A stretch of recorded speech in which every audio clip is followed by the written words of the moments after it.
Hi guys, so this video is about Filipina Leezel say no to American Dream. I just watched this from Paul Old Dog New Trick. I was kind of very fascinated by the interview uh, because of one thing. I mean, a couple of things, but I thought that that was a great interview by Paul. Leezel have shared with us what happened to her when she was applying for the fiance visa, and then I thought that was kind of very important to share it with the viewer. So I'm going to put the link to that Paul video. What happened to her is when of course they I think she was working in like a convenience store or Sar store or the department store. I if I'm not mistaken was like a retail store, and then that's where she met her husband, her future husband, and American husband, and they start to dating, and then after that after a couple of years, so he decided that he wanted to take her to the U.S., to America, and they start the process with the visa, the fiance visa.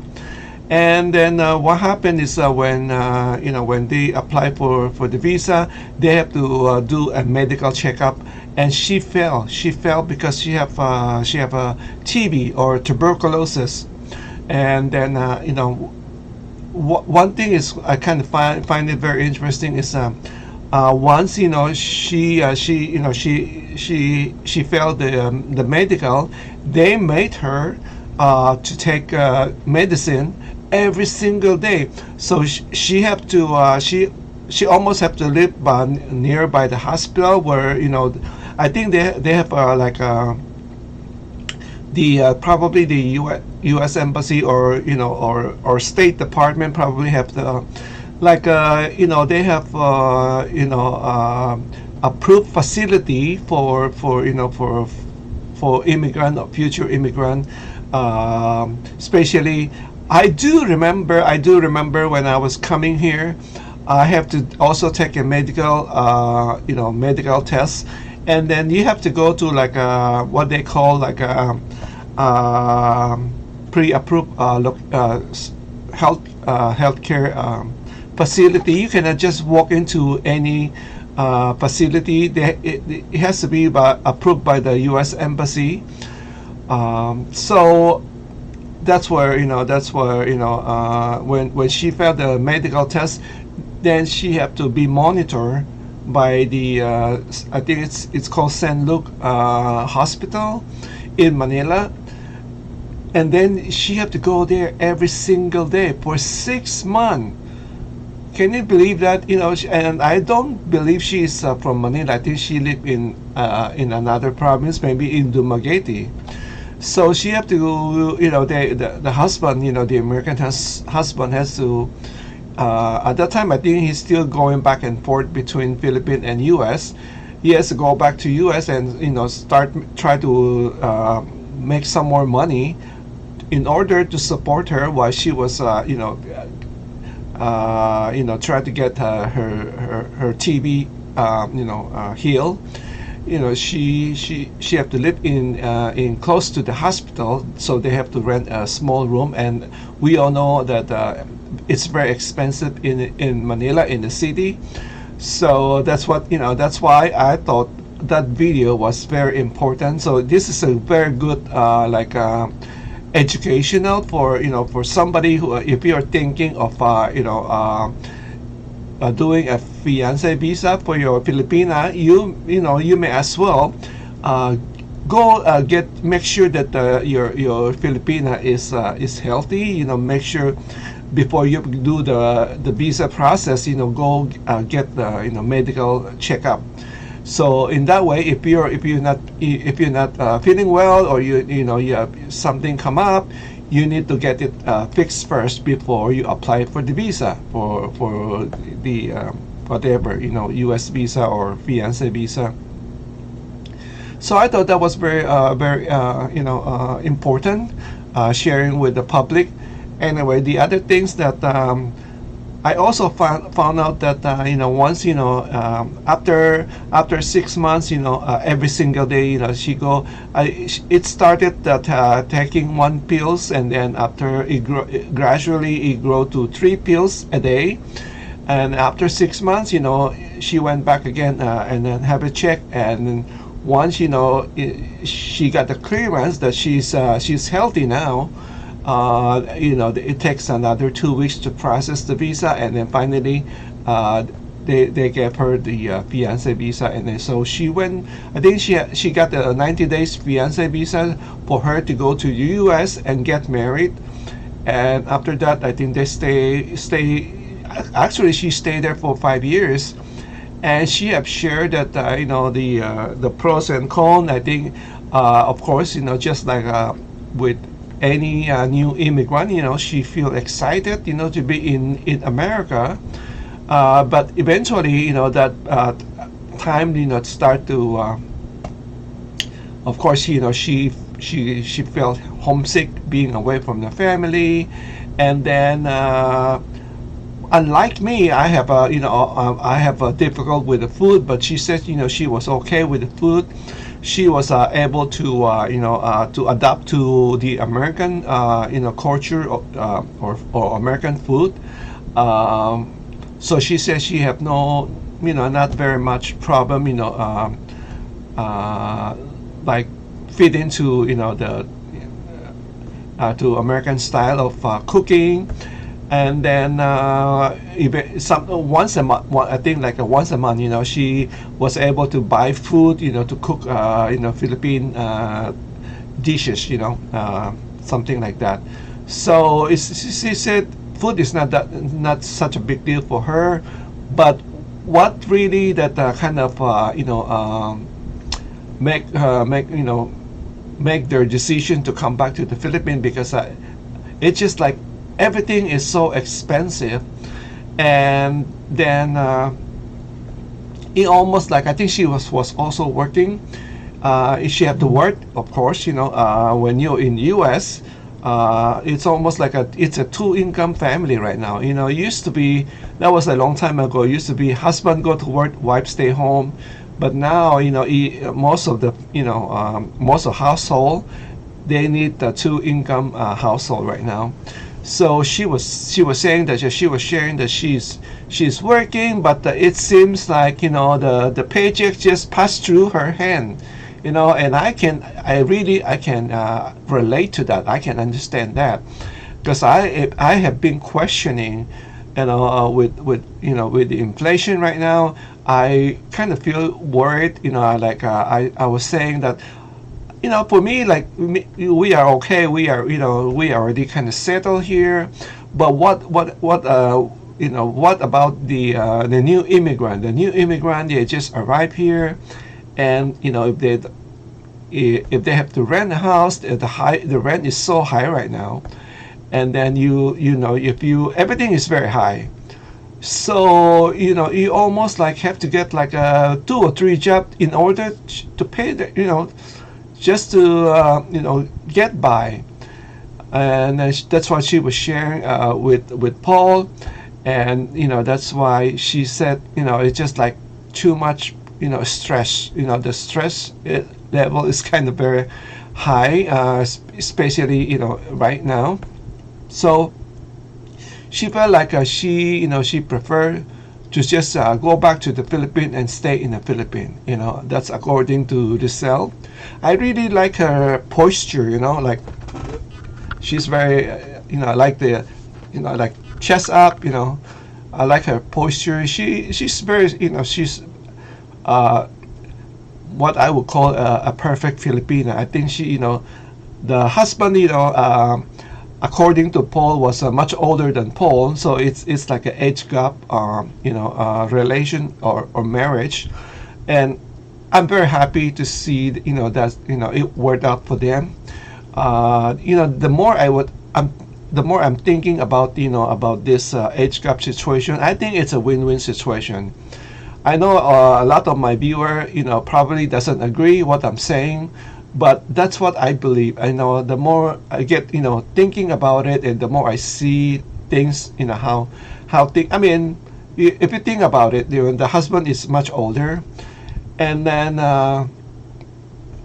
this is just me thinking. I mean, I don't know how old is the husband. Let's say 65 or maybe 70, because Paul is about 66 right now, right? So let's say the husband is 70 years old, and then what if he get another, like another, same age? So the two of them will be very old. With the two senior in the Philippines, I mean, I don't know how that gonna, I mean, it's not, when I'm saying, if you have two senior, like you two foreigner, and then let's say, the husband is, let's say, 70 years old, and then he go to the Philippines and marry like somebody, closer to her, his age, like marry a 65-year-old Filipina. So the two of them are senior, and then it's almost like, almost like every week there's some health issue there in the family. So this is how I think. So I think it's a win-win situation. At least he has somebody that can take care of him, much younger. So that's why I for me, it's a win-win situation. Let me know your thought on this one. This, I mean, and then of course, she went through, discrimination, people even in church that I remember she was saying that one of the ladies said, is that your grandfather or something like that? And then she was like, of course not, that no, that's my husband. She was so proud to say, that's my husband, even the husband is a lot older than her. But and then when you look at her, people, she was saying that when she was trying to send money or something like that, they were questioned, like I say, are you over 18? Because she looked young, she's tiny, she looked young. But Asian people I always look young. I always have the same problem. When I was already have a white hair, I go to, when I buy a beer, they still ask me for ID, and I said, are you kidding me? Don't you see I got a lot of white hair? You still want to see my ID? But that's, and that's what that's what happened here. But anyway, she was saying that the old lady was saying, is that your grandpa? She said, no, that's my husband. And then and then Paul said, what did your husband said? And my husband told the lady, said, the old lady, why do I look like a Filipino? So obviously, that she was just like almost like against the against the couple. But you cannot please everybody. Doesn't matter where you go, you cannot please everybody. So for me, as long as you're not doing anything wrong, just go on. I mean, whatever make you happy. I think that's the theme I'm going with. So the other thing that kind of I find it kind of funny for me. She said, Paul was asking, are you were you impressed, like being in America, like what's your like impression with Walmart, something like a big store like Walmart? And she said she was not too impressed, because she was disappointed when she went to Walmart for the first time. She was shocked because most of the merchandise was made in China. And it's funny because I'm already very old. You can tell that I'm old. Why? Because when I came here, I'm going to tell you a story. Though I like to tell you a story. When I first came here, Walmart was known as the store kind of pro-American.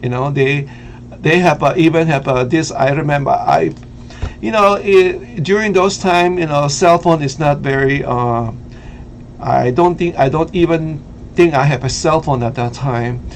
But there's a mantra when you enter Walmart. They said, "Made in America, hire American."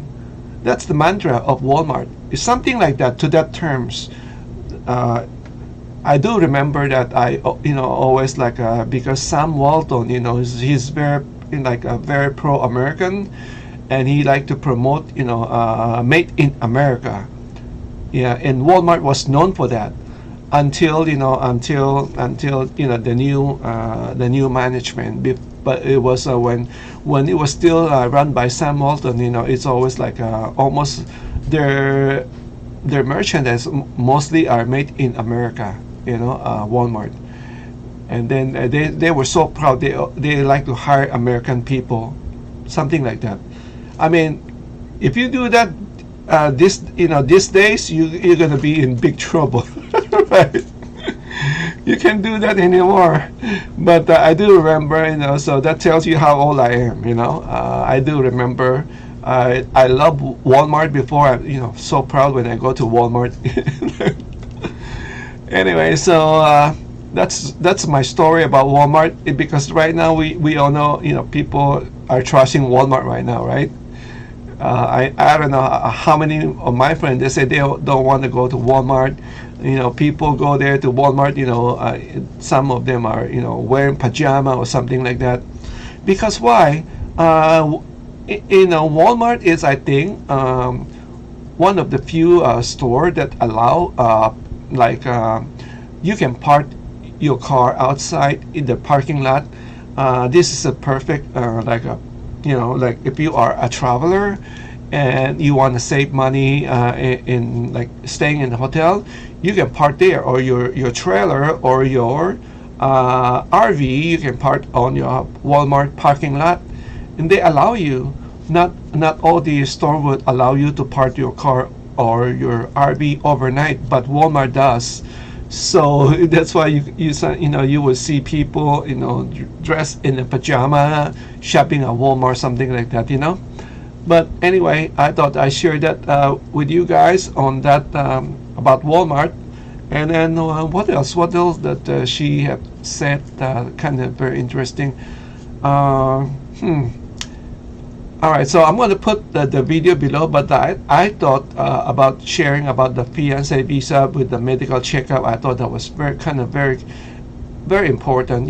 I hope that that will help a lot of whoever's planning to marry a Filipina. That probably before you process the paperwork, you should make sure your Filipina is healthy. Anyway, so.